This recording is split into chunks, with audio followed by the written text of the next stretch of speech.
Hello and welcome. Today we're going to be doing the daily readings from the Daily Reflection from Melanie Beattie's Language of Letting Go and from the 24-Hour-a-Day book from Hazelden. We'll be doing the readings for May 13th. So if you're watching this today, welcome. Hope you're having a wonderful day. If you're watching this on a day that isn't May 13th, I promise you can still get something from these readings. You can find them all online, but sometimes for me, just to have them in my ears as I'm going to sleep, as I'm waking up and starting my day, preparing for my meditation, really helps me. As always with these readings, there are going to be pieces that I take and pieces that I don't. The wonderful thing about my recovery journey is having so many great individual people in my life who have taught me that there are things that might not work for me, but what's more important is that I never give up on my recovery journey. And oftentimes, things that people suggest do end up working. If not for one particular situation, then I can apply that skill to a different thing. And what's more important for me is that I never give up and I keep trying. Just keep trying. So let's get into it. We'll start with Daily Reflections for May 13th.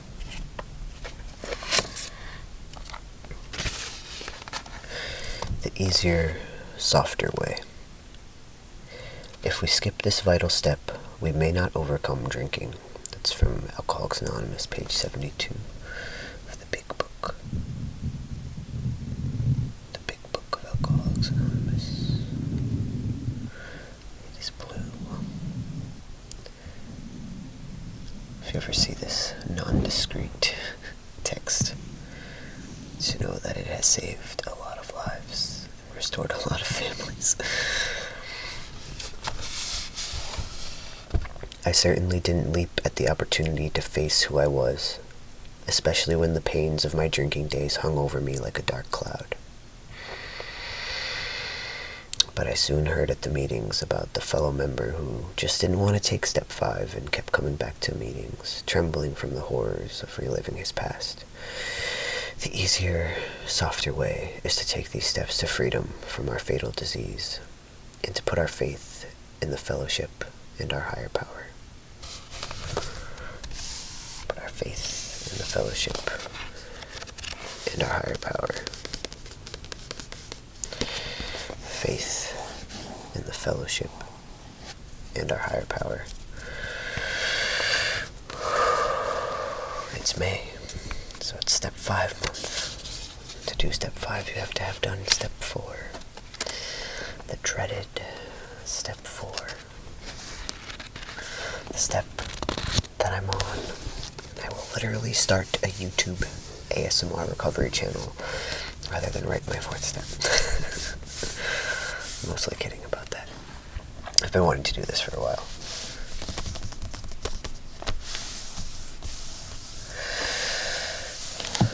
Next, let's go to 24 hours a day.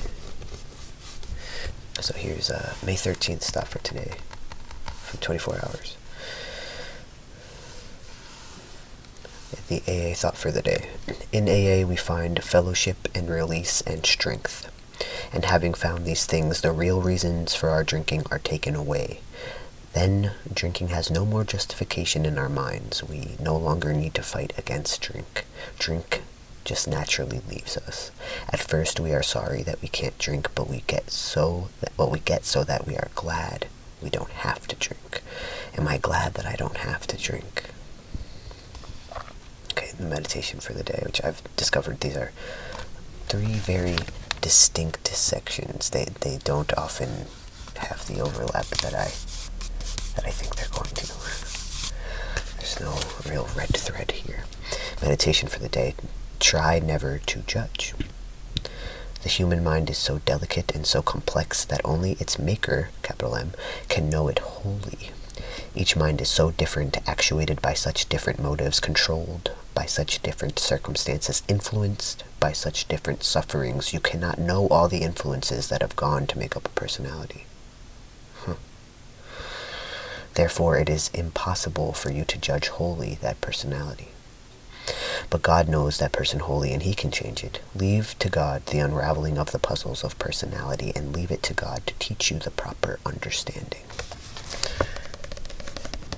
Leave it to God to teach you the proper understanding. Leave it to God to teach you the proper understanding. Leave it to God to teach you the proper understanding. I really like that. Prayer for the day. I pray that I may not judge other people. I pray that I may be certain that God can set right what is wrong in every personality. They always have to have one thing that I just fundamentally disagree with.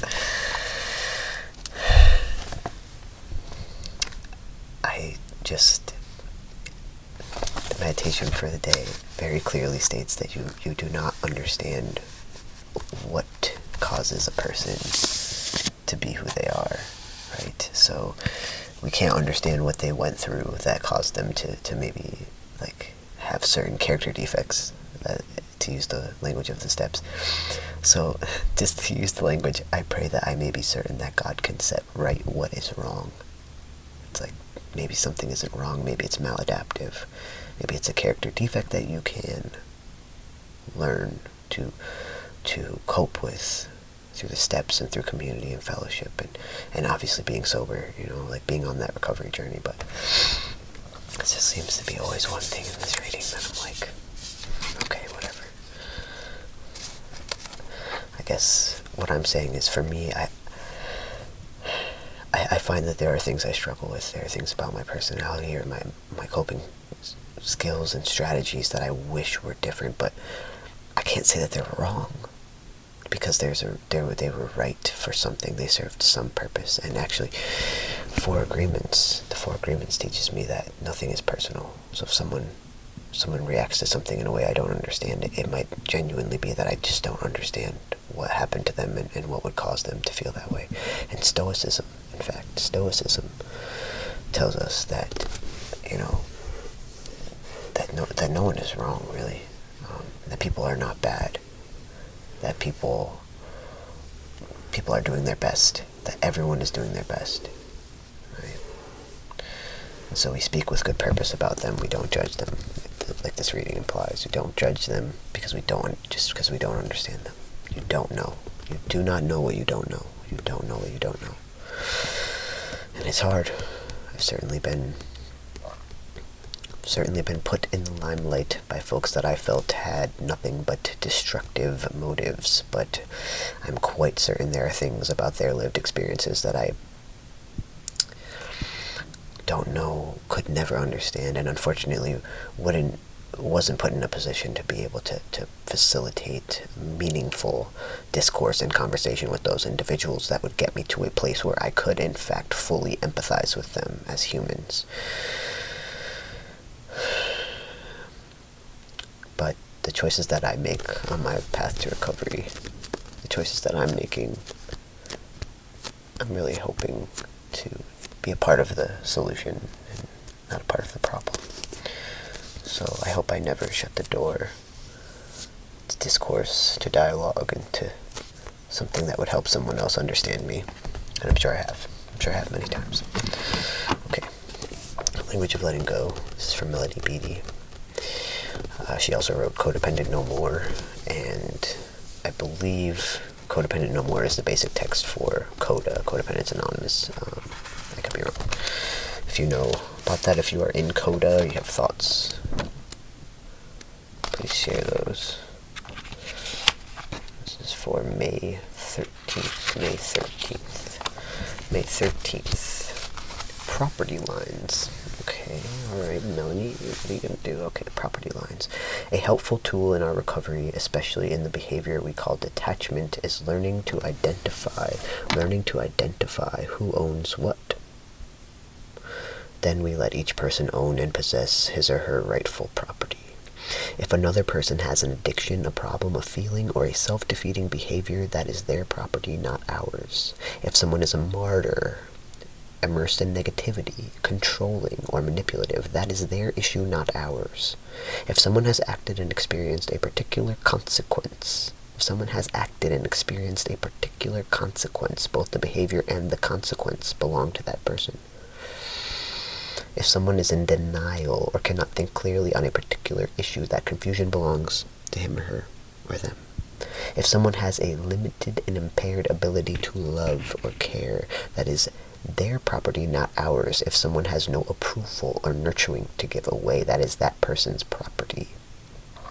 People's lies, deceptions, tricks, manipulations, abusive behaviors, inappropriate behaviors, cheating behaviors, and tacky behaviors. Tacky got in there. Tacky behaviors belong to them too, not us. People's hopes and dreams are their property. Their guilt belongs to them too. Their happiness or misery is also theirs. So are their beliefs and messages. If some people don't like themselves, that is their choice. Other people's choices are their property and not ours. What people choose to say and do is their business. What is our property? Our property includes our behaviors, problems, feelings, happiness, misery, choices, and messages. Our ability to love, care, and nurture. Our thoughts, our denial, our hopes and dreams for ourselves. Whether we allow ourselves to be controlled, manipulated, deceived, or mistreated is our business. In recovery, we learn an appropriate sense of ownership. If something is ours, if something isn't ours, we don't take it. If we take it, we learn to give it back. Let other people have their property and learn to own and take good care of what's ours.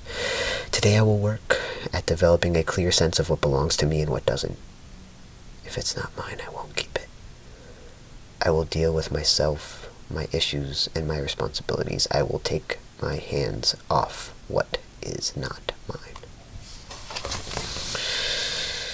I'm just going to read the last part again because it is the prayer. I always include a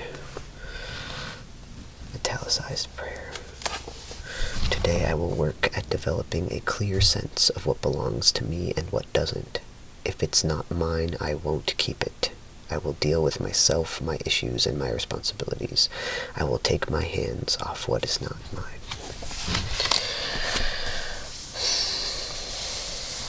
You can really see the difference in the fellowships here. For folks struggling with codependency, with taking on what is not theirs, this reading would be extremely helpful. And the reason I have fellowship, the reason I have a sponsor and people in my life, one of the many reasons, is because sometimes I don't know where it is my responsibility to reach out that hand and be of service, and where it is time to draw the line and say, I can't take that on. Because for me to be of service is very, very important. But this reading doesn't say don't help others. It just says others' choices and thoughts and actions belong to them. It's a tricky line to walk.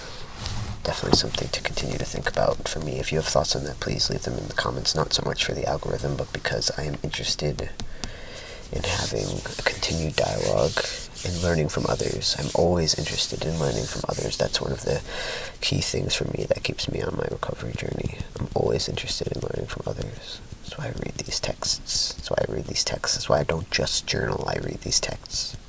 I have to fill my brain with the thoughts of others, because sometimes my thoughts really lie to me. I'm going to stay sober one day at a time, just worried about today. I'm going to stay sober one day at a time. You can do it too. One day, that's it. Just one day at a time. Okay, hope you have a wonderful rest of your day.